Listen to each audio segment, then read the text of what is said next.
Hello children, how are you? This is Adarsh Kumar Singh and you are watching my YouTube channel Stay with Adarsh sir. Now today we are going to discuss a very important chapter, a very interesting one, a very informative, especially for us, that is nationalism in India. Nationalism in India, in this chapter we are going to discuss about three important topics today. In my previous video, I have already discussed about so many things. That was the introductory part of this chapter, कि how First World War was responsible for the rise of nationalism in India.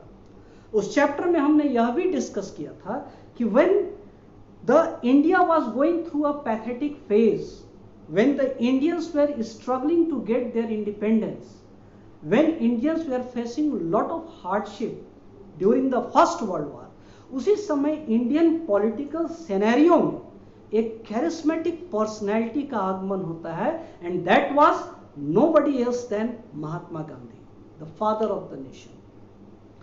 I have also discussed, हम लोगों ने जाना था, उसमें मैंने discuss किया था कि Mahatma Gandhi was living in South Africa working as a lawyer and when he came back to India he came with a new mode of mass struggle. उन्होंने मास स्ट्रगल के एक नए तरीके को डेवलप किया, इंट्रोड्यूस किया. व्हाट वाज दैट तरीका? That was सत्याग्रह. उन्होंने एक नए वेपन को लॉन्च किया, दैट इज सत्याग्रह, जो कि किस आधार पे लड़ा जाता है? On the basis of truth and non violence. फिर हमने देखा कि किस तरह से initial experiments of satyagraha was done by Gandhi ji in India, जैसे 1916 में बिहार चंपारण में फॉर इंडिगो प्लांटेशन वर्कर्स, 1917 में खेड़ा गुजरात में फॉर फार्मर्स, उनके टैक्स में रिडक्शन के लिए, and in 1918 in Ahmedabad Gujarat for the cotton mill workers. हमने यह भी जाना कि in these satyagraha Gandhi ji got success, काफी सक्सेसफुल हुए and emboldened by the success of these satyagraha. इससे उत्साहित होकर Gandhi ji decided to launch a satyagraha जिसमें पूरे इंडियंस पार्टिसिपेट करें. ये जो तीन सत्याग्रह की मैंने चर्चा की, चंपारण में, खेड़ा में और अहमदाबाद में, this satyagraha we are confined to a particular region only, एक पर्टिकुलर क्षेत्र तक सीमित थे. Now Gandhi ji decided to launch a movement जिसमें पूरे इंडिया के लोग पार्टिसिपेट करें, और 1919 में उनको वह मुद्दा भी मिल गया जिसको आधार बनाकर वो एक नेशन वाइड सत्याग्रह लॉन्च कर सके. और मुद्दा क्या था? That was Rowlatt act. तो इस वीडियो में हम रॉलेट एक्ट के बारे में जानेंगे. हम जानेंगे the most infamous tragic incident of Indian history, Jallianwala Bagh के बारे में, और हम जानेंगे खिलाफत मूवमेंट के बारे में. So first come to the Rowlatt act. Now this Rowlatt act, which is also known as Black Act in the Indian history. Why it is called Black Act? काला कानून माना गया इसे. नाउ थोड़ा रॉलेट एक्ट के बारे में जान जाओ कि Rowlatt act was passed by British imperial legislative council. चूंकि इंडिया उसमें ब्रिटिश के अंतर्गत था, तो उसने 1919 में एक एक्ट पास किया, जिस एक्ट को कहा गया रॉलेट एक्ट. इसी एक्ट का नाम पड़ा रॉलेट एक्ट. तो 1919 में दिस एक्ट वाज पास्ड. इसको पास करने वाले जज का नाम था जस्टिस एस रॉलेट. याद रखेंगे, द जज who pass the act Rowlatt act was justice S Rowlatt. When this act was passed, और जब इसको प्रपोज किया गया, तो whole Indians started terming it as a black act. पूरे इंडियंस ने इसे ब्लैक एक्ट कहना शुरू किया. Why? What was the reason? ऐसी क्या बातें थी रॉलेट एक्ट में कि इसका इतना विरोध किया गया? सो लेट अस कम कि according to Rowlatt act Indians को पूरी तरह से सप्रेस करने की कोशिश की गई. This act gave government enormous power. इस एक्ट ने गवर्नमेंट को काफी ज्यादा पावर दे दिया to oppress the political activities in India. Rowlatt Act gave government enormous power to oppress the political activities in India. How? कैसे? तो according to Rowlatt Act the provision was made कि government could arrest anyone. Government किसी को भी arrest कर सकती है, किसी लीडर को, केवल अरेस्ट ही नहीं कर सकती है, government can put that person into prison also for 2 years without trial, उस पर बिना कोई चार्जशीट लगाए, बिना मुकदमे की सजा सुनाए, केवल सस्पिशन के आधार पर उसे 2 साल तक जेल में रखा जा सकता है। It was a big blow upon the freedom fighters of India, and when the people came to know about it they started calling it black act. उन्होंने इसे ब्लैक एक्ट कहना शुरू किया because it curbed down the basic freedom of the people.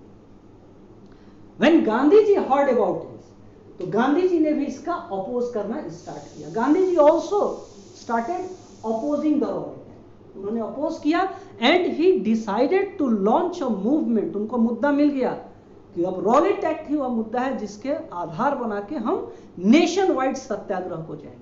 So Gandhi ji decided to launch a nationwide satyagraha against this proposed Rowlatt Act, and then the date was decided. वो date decide किया गया 6 अप्रैल 1919, 6 अप्रैल 1919 वो date decide हुआ।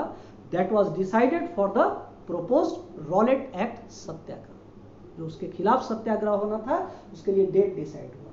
And when this date came, यह satyagraha start हुआ। By this time Gandhi ji was a mass leader in India, and whosoever heard the call of Mahatma Gandhi for this Rowlatt satyagraha, he supported it. वो घर से बाहर आ गए, and rallies, protest, strikes was organized against the government. But all these things happened in a non-violent way. पूरे India में non violent तरीके से रैलीज, प्रोटेस्ट, स्ट्राइक्स गवर्नमेंट के खिलाफ होने लगी।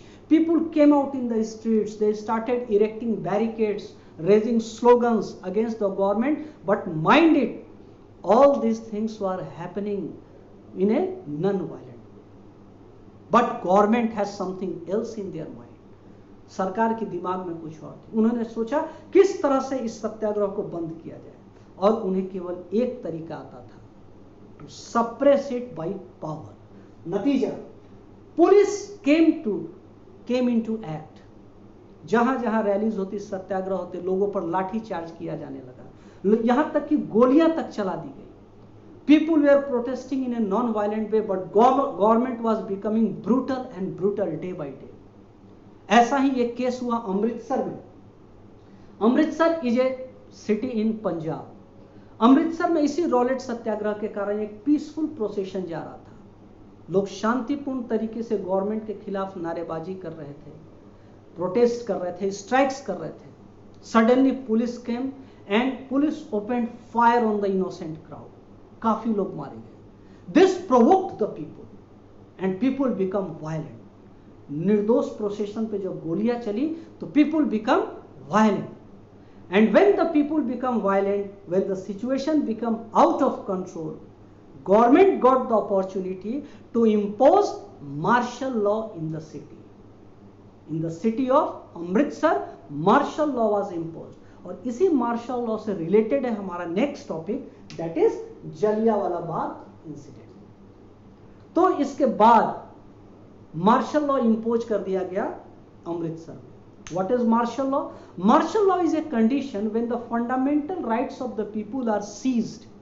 लोगों को अधिकार नहीं होता है कि वो घर से बाहर समूह में निकल सके, in groups, rallies, protest organise कर सके। तो मार्शल लॉ और military rule, in simple words you can say martial law as a military rule that was imposed in Amritsar. And on the same day when the martial law was imposed, उसके कुछ ही दिन बाद 13th April 1919. This is the famous day in Indian history. 13th April 1919 was the day when people gathered in a place called Jallianwala Bagh, which is situated few kilometers from Amritsar, जो अमृतसर से थोड़े कुछ kilometres की दूरी पर है। वहां पर लोग इकट्ठा हुए। क्यों इकट्ठा हुए? क्योंकि 13 अप्रैल जो था वह बैसाखी का दिन था। Baisakhi, it is a new year festival of Punjabis. Baisakhi के दिन उस जलियांवाला बाग मैदान में एक मेला लगा हुआ था, फेयर वाज ऑर्गेनाइज, और आसपास के गांव से बूढ़े, बच्चे, औरतें, everybody was coming to that fair. Enjoy करने के लिए वो आए थे। लेकिन उसी फेयर में a protest meeting was going on under the leadership of doctor Satyapal and Saifuddin Kitchlew. इनके लीडरशिप में एक मीटिंग चल रही थी जिसमें गवर्नमेंट की पॉलिसीज का विरोध किया जा रहा था, बट इन ए पीसफुल वे। ये शांतिपूर्ण मीटिंग उसी मेले में एक तरफ चल रही थी। When the government heard about it, he sent a person जो कि जिम्मेवार था इस जलियांवाला बाग कांड के लिए, and that person was general O Dyer. So general Dyer he took command of Amritsar after the martial law। और जब उसे इस मीटिंग का पता चला, he came into the fair, वह बैसाखी के उस फेयर में आया। Jallianwala Bagh is a field जिसमें एक ही एग्जिट पॉइंट है, छोटा सा। अगर आप आज भी जाओगे वहां पे तो you can find that there is a single exit point, छोटा सा एग्जिट पॉइंट है। उसको ब्लॉक कर दिया गया, जनरल डायर ने उसे ब्लॉक कर दिया and he ordered the troops, troops को ऑर्डर की to open fire on the crowd. और उसने निर्दोष भीड़ पे, बूढ़े पे, बच्चों पे, औरतों पे, मर्दों पे, सभी पे दे ओपन फायर। और तब तक गोलियां चलती रहीं जब तक कि एक भी व्यक्ति वहां भागता हुआ नजर आया। Thousands of people died in this infamous incident, in this tragic incident। और इसी ट्रेजिक इंसिडेंट को इंडियन हिस्ट्री में जलियांवाला बाग मैसेक्रे या जलियांवाला बाग हत्याकांड कहा गया है। कहा जाता है कि बहुत सारे लोग तो कुएं में कूद के मर गए डर के मारे। And when this incident took place, और जब इसके बाद लोगों को पता चला तो people responded in a violent way. That was quite natural, काफी नेचुरल था। लोग काफी ज्यादा रिवोल्ट करने लगे, गवर्नमेंट बिल्डिंग्स पे अटैक होने लगा, गवर्नमेंट प्रॉपर्टीज को डिस्ट्रॉय किया जाने लगा। और जो सत्याग्रह जो नॉन वायलेंट तरीके से स्टार्ट होने की बात हुई थी गांधी जी के द्वारा, that turn into the violent way. और जब इस जनरल डायर से पूछा गया, इस इंसिडेंट के बाद जनरल डायर को वापस भेज दिया गया इंग्लैंड। और जब इंग्लैंड में पार्लियामेंट में the question was asked to general Dyer that why you opened fire on the innocent crowd, he replied that I did it to infuse the terror of British Empire into the heart of Indians। मैंने ऐसा इसलिए किया ताकि Indians के दिल में British साम्राज्य के प्रति खौफ पैदा हो। देन, और इसी जनरल डायर की हत्या बाद में सरदार उधम सिंह ने की थी। That is another story. So this, after this incident the people become violent. Government में, पुलिस में, पब्लिक में क्लैश होने लगा, गवर्नमेंट बिल्डिंग्स पर लोग अटैक करने लगे। एंड गांधी जी को लग गया कि now the basic principle of satyagraha जो उन्होंने कहा था नॉन वायलेंस, वो अब खत्म हो रहा है। So he decided to call off the movement. उन्होंने रॉलेट सत्याग्रह को बंद कर दिया। क्यों बंद किया? क्योंकि पहला movement was becoming violent which was against the principle of Gandhi ji, और दूसरा Gandhi ji thought that Indians must be trained, उनको ट्रेनिंग चाहिए before launching into a movement for satyagraha। Okay, so in this way this movement Rowlatt Satyagraha came to be। लेकिन इसके कुछ ही दिन बाद एक दूसरे मूवमेंट की पृष्ठभूमि तैयार होने लगी, and that was much bigger movement. और उस मूवमेंट की पृष्ठभूमि को तैयार करने में the reason responsible for creating platform for that bigger movement was Khilafat movement। Now come to the Khilafat movement। Now Khilafat movement के बारे में जान जाओ कि it is the movement that has got connections with a country in Europe, that is Turkey। Europe में एक country है जिसका नाम है टर्की, और टर्की पे ऑटोमन एम्पायर का रूल था उस वक्त। और ये जो ऑटोमन एम्पायर के किंग होते थे दे वर कॉल्ड खलीफा। वहां राजा को खलीफा कहा जाता था। जैसे इजिप्ट में राजा को फराव कहते थे, रूस में जार कहते थे। So the ruler of Turkey was known as Khalifa, and this Khalifa was considered to be the spiritual leader of the Muslim of whole world. पूरी दुनिया के मुसलमान खलीफा को अपना गुरु मानते थे, स्पिरिचुअल लीडर। और खलीफा के शब्द उनके लिए कानून होते थे, न केवल टर्की के लोगों के लिए बल्कि पूरी दुनिया के लोगों के लिए। स्टोरी में ट्विस्ट यहां से आता है कि फर्स्ट वर्ल्ड वॉर में this Khalifa was defeated by Britain. हम पहले पढ़ चुके हैं, first world war was fought between two power blocs, allies powers जिसमें ब्रिटेन शामिल था एंड एक्सिस पावर जिसमें टर्की शामिल था। So Turkey was defeated, Khalifa was defeated in the first world war, उसको डिफीट कर दिया गया।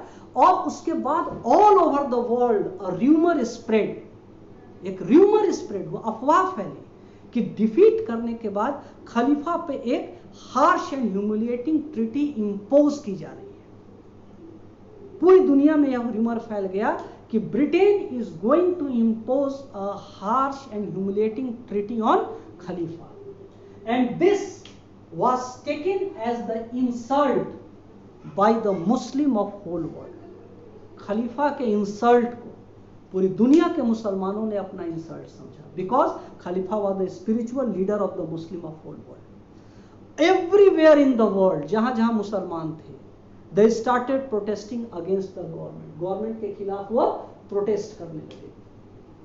ठीक है, everywhere the protest was started against the British government, Britain के खिलाफ प्रोटेस्ट होने। इंडिया में भी the Indian Muslims also launched a movement against the British government, and to उस मूवमेंट को उन्होंने नाम दिया खिलाफत मूवमेंट। इस खिलाफत मूवमेंट के दो उद्देश्य थे, one to oppose the British government and second to restore the temporal powers of खलीफा। खलीफा के जो पावर्स उससे ले लिए गए हैं उसको फिर से रीस्टोर करना। So this movement was started in India also, और इस मूवमेंट को स्टार्ट करने के लिए इंडिया में एक कमिटी बनी, दैट कमिटी वाज कॉल्ड खिलाफत committee. This committee was known as Khilafat Committee. March 1919. Okay, this was the March 1919. Khilafat Committee was formed in Bombay. और इस खिलाफत कमेटी ने ही खिलाफत मूवमेंट को लॉन्च किया। इस खिलाफत कमेटी इसी खिलाफत कमेटी में के दो प्रोमिनेंट मेंबर्स हुए, अली ब्रदर्स, जिनका नाम अक्सर आता है हिस्ट्री में। Being the student of history you must know the name of Ali brothers, that were Mohammad Ali and Shaukat Ali. और इन लोगों ने खिलाफत मूवमेंट स्टार्ट किया, किस लिए? To restore the temporal powers of Khalifa. Now when the Muslims of India started the Khilafat movement, Gandhi ji saw it as an opportunity to bring Hindu and Muslim closer to each other. Gandhi ji ने इसे एक opportunity के रूप में देखा कि इसके द्वारा हम कैसे हिंदू मुस्लिम को क्लोज ला सकते हैं, एक दूसरे के करीब ला सकते हैं। क्योंकि ब्रिटिशर्स के डिवाइड एंड रूल पॉलिसी के कारण हिंदू और मुस्लिम्स में एक बड़ा गैप क्रिएट हो चुका था। रॉलेट सत्याग्रह भी जो लॉन्च हुआ उसमें मुस्लिम्स काफी रिलक्टेंट थे to participate in that. So when this Khilafat movement was launched, Gandhi ji saw it an opportunity. Okay, this is an opportunity to bring Hindu and Muslim close to each other and to make them unite. And that's why Gandhi ji went and meet Ali brothers. वो गए और मोहम्मद अली और शौकत अली से मिले और उन्होंने उन्हें proposal दिया कि we also want to support the Khilafat movement. We means Congress. Gandhi ji was the member of Congress at that time. और इस तरह से गांधी जी के सपोर्ट का मतलब था पूरे इंडिया का सपोर्ट। तो गांधी जी ने मुस्लिम लीडर्स को यह यकीन दिलाया कि we Indians are with you in your fight against the oppressor that is the British, क्योंकि दोनों के दुश्मन अब एक ही थे, ब्रिटिश। और इस तरह से गांधी जी ने और अली ब्रदर्स ने मीन्स खिलाफत कमेटी ने मिलकर डिसाइड किया कि हम लोग मिलकर ब्रिटिश गवर्नमेंट का विरोध करेंगे। एंड गांधी जी proposed, इन्होंने प्रपोजल दिया कि in support of Khilafat movement and in against the British government we will start a nationwide non cooperation movement against the Britishers. हम लोग खिलाफत मूवमेंट के सपोर्ट में और अंग्रेजों के खिलाफ एक असहयोग आंदोलन स्टार्ट करेंगे। Now why non cooperation only? Why Gandhi ji choose the non-cooperation? What were the problems in starting the non-cooperation movement? How the movement started and how the different section of society responded towards the movement? That we will discuss, but not today. In my next video. Till then, goodbye. Have a nice day.